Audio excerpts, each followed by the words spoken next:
Goeiemôre, baie welkom by ons Goeie Vrydagdiens. En mag ons almal verwonderd wees as ons dink aan dit wat Jesus vandag vir ons gedoen het. Kom ons begin dan met ons saam. Hemelse Vader, dis vir ons 'n voorreg om op hierdie spesiale dag by mekaar te wees en saam te dink en saam te vier dit wat U gedoen het vir ons elkeen. Here, ons praat so baie daarvan, ons kom die afgelope paar weke die lydensweke en ons ingestel, Here, om te ervaar dat U vir ons ook iets hierdeur kon leer. En ons wil vir U kom vra dat U vanmôre, as ons saam rondom U woord is en saam dit oordink, dat U met ons elkeen nog sal besig wees om te besef hoe groot U liefde vir ons is. Ons bid dit in die naam van Jesus. Amen. Hoe vier ons Goeie Vrydag? Wel, natuurlik dink ons aan Jesus wat vir ons aan die kruis gesterf het. In ons plek, daar in die kruis, het hy een van sy kruiswoorde gesê, dit is volbring. En dis daai woord tetelestai, wat beteken, dit is afgehandel, dit is betaal, die prys is laat betaal.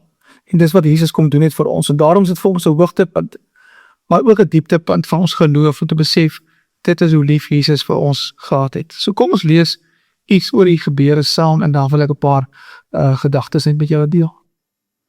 Ons lees in Johannes 19 vers 17 tot 22, daai gedeelte waar dit gebeur het. Jesus het self sy kruis gedra en uitgegaan na Kobbeenplek toe, soos dit genoem is in Hebreëus Golgotha. Daar het hulle hom gekruisig en saam met hom 2 ander, een aan elke kant, met Jesus in die middel. Pilatus het ook 'n opskrif geskrywe en dit aan die kruis gesit. Daar het geskrywe gestaan, Jesus van Nasaret, die koning van die Jode. Baie van die Jode het hierdie opskrif gelees, omdat die plek waar Jesus gekruisig is, naby die stad was. Die opskrif was in Hebreëus, Latyn en Grieks. Die priesterhoofde van die Jode het toe vir Pilatus gesê, moenie skrywe die koning van die Jode nie, maar skrywe, hy het gesê, ek is die koning van die Jode.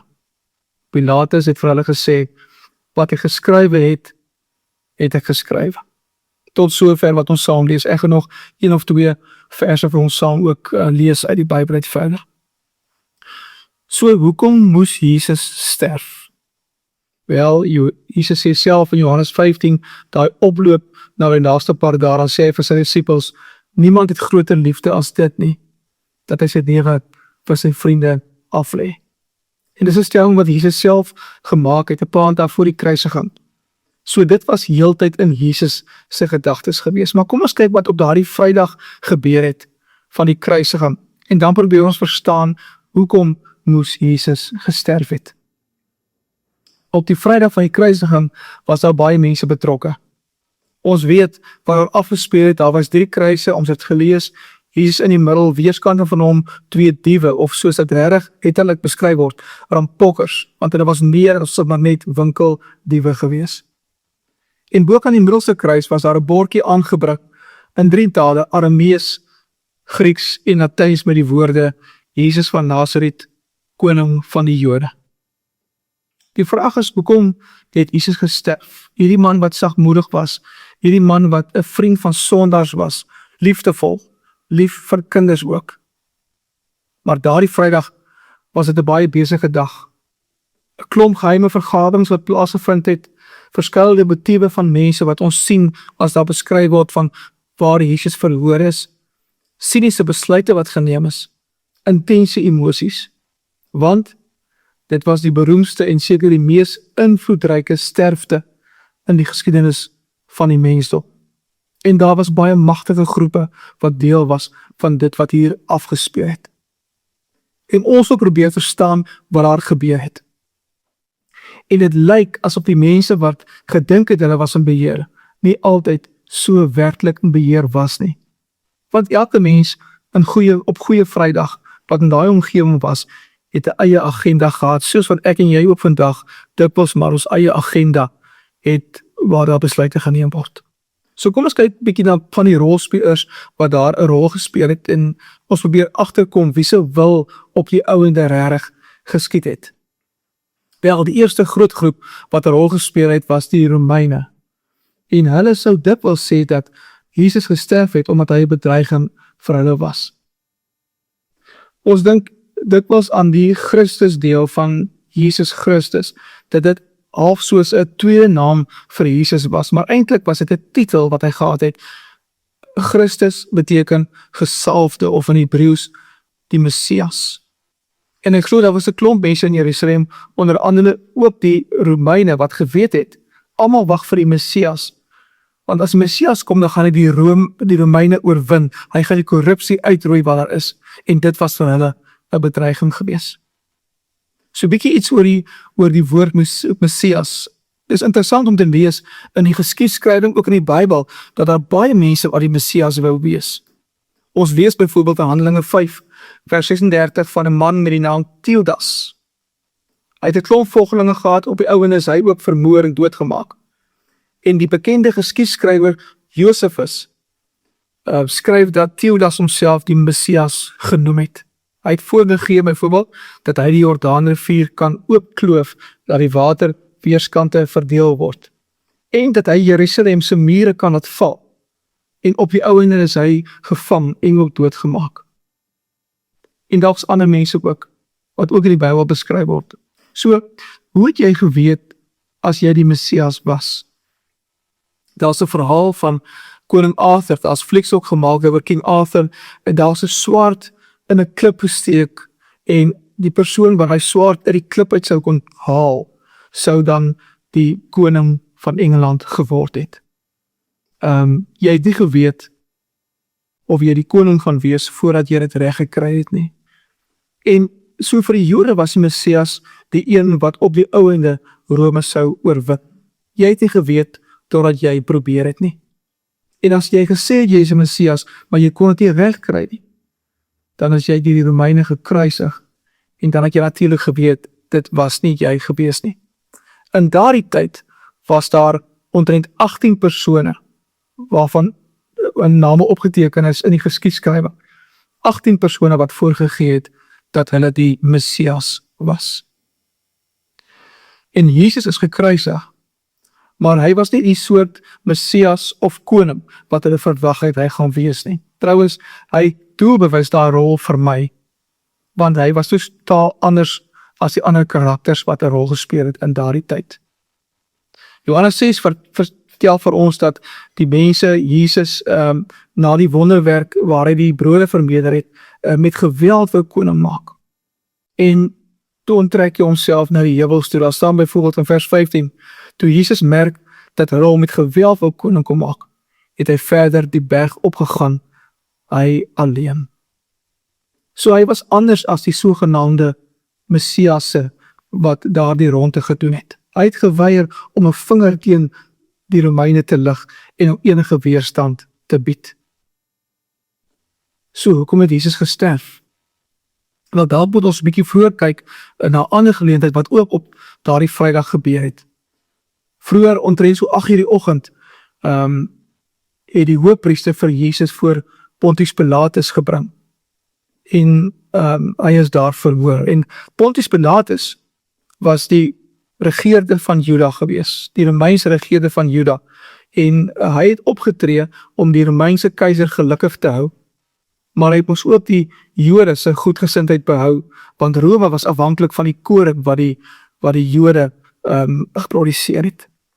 En hy wou natuurlik ook homself bevoordeel. Hy was 'n gouverneur wat na die wetlike en na die finansiële sake namens die Romeinse ryk gekyk het. En Pontius Pilatus moes 'n verskillende groepe daar in daardie omgewing op daardie dag hanteer het. Almal wat gevoel het hulle kan in beheer wees. Natuurlik was hy hoofpriester wat 'n rol gespeel het. Hy was 'n Joodse hoofpriester, en hy het so met die Romeine saamgewerk, sodat die Romeine vir die Jode toegelaat het om beheer oor die tempel te hou, en met ander woorde die klomp geld wat daar van wissel is, toegang daartoe te hê. Maar hulle kon nie so naby aan die Romeine geleef het dat die skare hulle sou haat nie. Maar hulle kon ook nie so naby aan die Joodse skare gekom het, dat die Romeine hulle wou arresteer nie. Daar was ook die Sadduseërs, 'n groep van die Jode wat op die draad gesit het, soos die hoofpriester ook maar, tussen die Jode en die Romeine. En dan was die Fariseërs. Die Fariseërs, ons lees baie van hulle het vasgehou aan die Joodse wetboek, die Torah. En hulle het geglo die hoëpriester leef eintlik te naby aan Rome en dat Israel herstel sou word indien daar genoeg mense aan die wetboek, die Torah, gehoorsaam sou wees. Dan was daar 'n ander groep met die naam Selote. En hulle wou nie beklei. Ons weet een van die apostels van die Here Jesus was ook 'n Seloot gewees. Hulle wou beklei. Hulle het geglo hulle gaan met geweld die Romeine kan oorwin. En dan was daar die ander groep, die Esseners. Hulle het geglo hulle moes hulle onttrek van alles wat aangegaan het was net korrup gewees.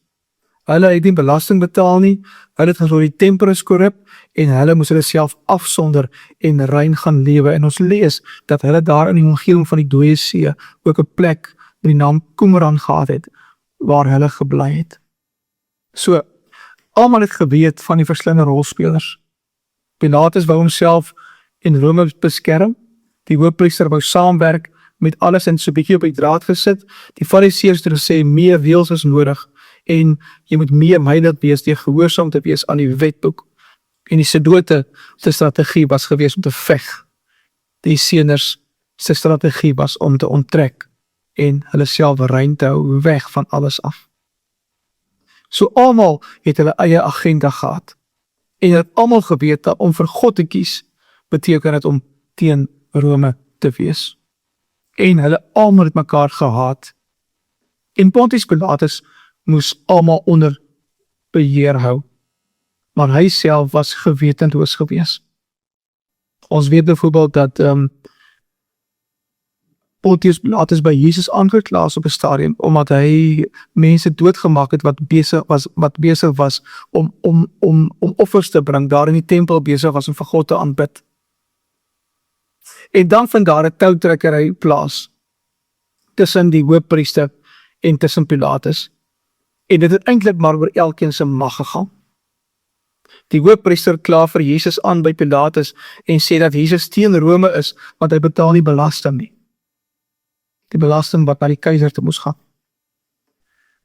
En Pilatus reageer deur sy hande te was en weer te sê, hy wil wys hy is baas oor die hoofpriester en hy kan sy eie besluite neem en hy sê ek vind geen skuld in hom soos wat julle in hom vind nie.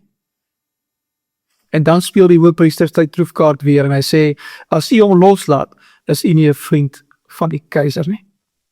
So die hele tyd speel die hoofpriester en Pilatus hulle eie belange teen mekaar af en Jesus sit in die middel.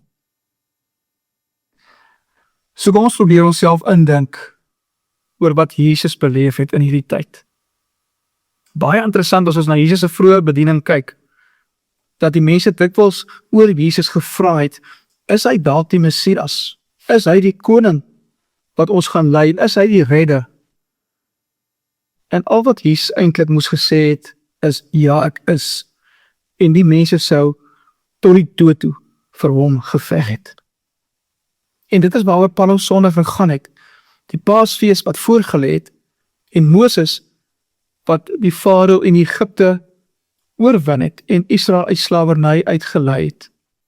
En die Here het die Egiptiese mag verslaan. So toe die jong man Jesus in Paasfees of op Palm Sondag in Jerusalem inry, het almal aangeneem dat hy hierdie aanslag gaan lei. Hy gaan soos 'n Moses die volk uit slawerny uit bevry.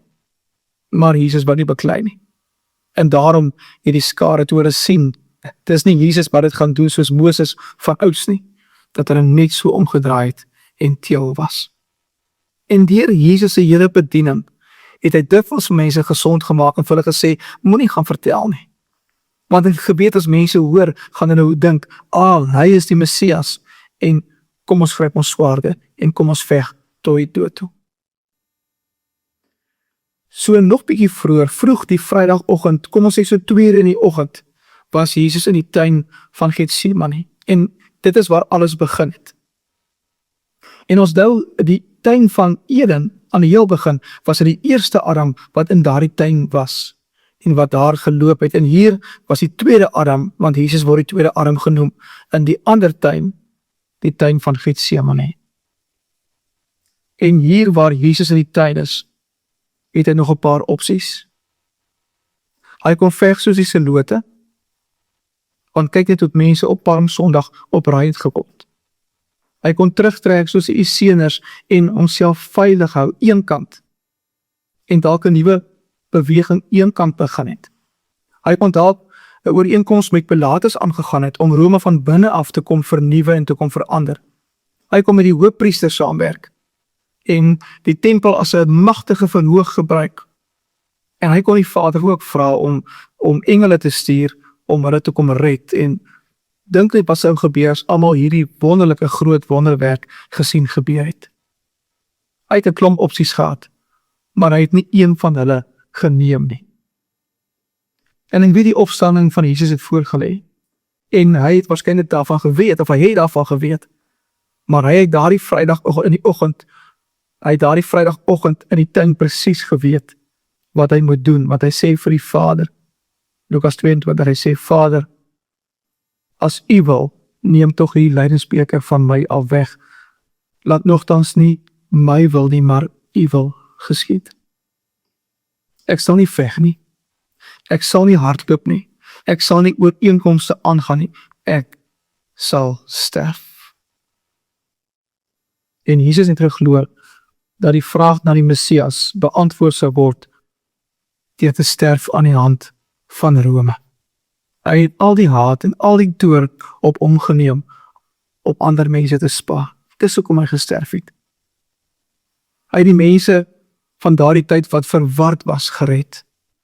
Hy het die rebelle wat daar was, wat mense opgestook het hy gered. Vir Barabbas, die een wat 'n terroris was teen die Romeine, hy het vir hom gesterf.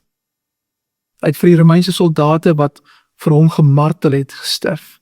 Ek dink ons dink baie keer aan die Romeinse soldate as hier sterk, fris oues in die flieks wat ons baie keer sien. Waarskynlik was dit 'n paar jong manne wat vir die Romeine geveg het. Wat jong manne was, soos wat ons baie keer rondom ons sien, wat nie van beter geweet het nie. En hy het vir hulle gered. Hy het vir sy disippels het hy gered. Goed, sy disippels het hom verlaat. As Jesus saam met hulle gehardloop het en gevlug het, dan sou die Romeine vir hulle gesoek het, vir die disippels gesoek het opgespoor en doodgemaak het. En hy het gesterf om vir hulle ook te red. Hy het geweet indien hy Jerusalem sou lei teen die Romeine, teen Rome, dan sou dit 'n kwessie van tyd gewees het voordat Rome vir Jerusalem kom vernietig het. En hy het vir Jerusalem ook gesterf. Hy het een agenda gehad, omdat sy keuse was om te sterf. Johannes 15 vers 13. Niemand het groter liefde as dit nie, dat hy sy lewe vir sy vriende aflê. En natuurlik, Jesus se groot uitspraak was nie wees lief vir jou vriende nie, dit was selfs meer as dit, dit was wees lief vir jou vyande. En in die tuin het Jesus dit gesê, ek sal my lewe aflê, ek sal sterf vir hulle, en dan sal daar 'n klein gemeenskap ontwikkel, met niks geld nie, met geen weermag, of mag, of grond, of invloed, of netwerke nie. Maar daardie klein gemeenskap, my volgelinge, kan die wêreld verander. En wat ek en jy ook oor Jesus dink, dit is presies wat gebeur het. Hy het sy ongelooflike moed gewys, sy onverklaarbare liefde, en alles het hy gedoen, omdat hy namens my en jou wou oorwin het. Hy het geweet wat nodig was om mense te verlos, en hy was presies reg gewees. En Pilatus skryf dit, wat Jesus gedoen het op die ouende, skryf hy boek aan die kruis, sonder dat hy dit besef, in Aramees, Latijn en Grieks, die evangelie, sonder dat hy besef die hele wêreld kan dit lees. Jesus van Nasaret, die koning van die Jode. Jesus het elke mag en krag van daardie dag uitoorlê, en hy het almal lief gehad. So wanneer Jesus in Johannes 10 oor die goeie herder wat hy self was, praat, dan sê Jesus in vers 17 en 18, die Vader het my lief, omdat ek my lewe aflê om dit weer op te neem. Natuurlik die kruisiging en die opstanding. En dan sê hy in vers 18, niemand neem dit van my af nie, maar ek lê dit uit my eie uit af. Ek het die volmag om dit af te lê. Ek het ook die volmag om dit weer op te neem. Dis die opdrag wat ek van my Vader ontvang het. Niemand neem dit van my weg nie. Nie Pilatus nie, nie Herodes nie, nie die soldate nie, nie die hoofpriester nie, niemand nie. Ek kom lê dit af. Ek het die gesag om dit te doen, sê hy. Ek het die gesag om dit weer op te neem ook. My Vader het vir my die opdrag gegee. Ons twee het dit alles saam uitgewerk. En op Vrydag daar in die tuin is daar die besluit gemaak. God sal lei, God in die persoon van Jesus sal sterf, hy wys liefde. En dan skryf Paulus later in Romeine 5 vers 8, maar God bewys sy liefde vir ons juis hierin, dat Christus vir ons gesterf het, toe ons nog sondaars was. Dit is hoekom Jesus kom sterf het. Kom ons sê vir hom dankie. Hemelse Vader, baie dankie dat ons in hierdie gebeure u groot liefde kan sien. Here, dat u as mens so bang was en dit vir die Vader gesê het. Maar Here, u het op die ouende gesê, nogmaals, nie my wil nie, maar die Vader se wil moet geskied. En ons wat jare later dit beleef en dit saam vier, ons weet dat dit vir ons was. Dat die Here Jesus gesterf het. En ons kom sê, dankie Vader, dat u vir ons besê, dankie Here Jesus, dat u bereid was om vir ons te wys, hoe lyk liefde wat u aflei ter wille van ons, wat die vriende is. Wil u vir ons help om dit te verstaan, die intense liefde wat u vir ons het, en om dit te gaan uitleef, en te gaan verkondig. Jesus van Nazareth, die koning van die Jode, maar u ook die koning van ons, wat dit vanmôre saam vier. Ons bid in die naam van Jesus. Amen. Kom ons gaan leef vanuit dit wat die Here Jesus vir ons kom gee, ook vanmôre op hierdie spesiale dag, en mag ons dit gaan verkondig, sover as wat ons gaan. Mag die Here ons seën, die Here Vader wat ons geskep het, en wat ons onderhou en versorg. Mag hy ons kom seën deur die Here Jesus, wat vir ons kom sterf het, en vir ons ook deel maak van sy beweging hier op aarde, en mag die Heilige Gees ook by ons wees en vir ons seën, met die manier hoe hy elke dag, elke oomblik by ons teenwoordig is. Amen. Hoe het 'n baie spesiale dag. Totsiens.